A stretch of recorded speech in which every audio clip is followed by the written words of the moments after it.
திண்டுக்கல்லில் விடுமுறை முடிந்து பள்ளிகள் திறக்கப்பட உள்ள நிலையில் அரசு மற்றும் அரசு உதவி பெறும் பள்ளிகள் சுத்தம் செய்யும் பணிகள் தீவிரம். தமிழகத்தில் அரசு மற்றும் அரசு உதவி பெறும் பள்ளிகளில் முழு ஆண்டு தேர்வு முடிவடைந்து ஜூன் 6ஆம் தேதி பள்ளிகள் திறக்கப்படும் என முதலில் தமிழக கல்வித்துறை அறிவித்தது.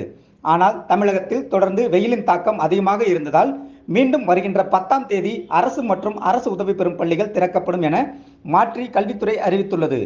இதனையடுத்து வெள்ளிக்கிழமை மாலை 4 மணி அளவில் திண்டுக்கல் அரசமர வீதியில் உள்ள அரசு பெண்கள் மேல்நிலைப்பள்ளி மற்றும் மாரியம்மன் கோவில் அருகே உள்ள நேருஜி நினைவு நகரவை ஆண்கள் மேல்நிலைப்பள்ளி நகரில் உள்ள அரசு பள்ளிகள் மற்றும் அரசு மாநகராட்சிக்கு சொந்தமான பள்ளிகளை சுத்தம் செய்யும் பணிகள் தீவிரமாக நடைபெற்று வருகிறது.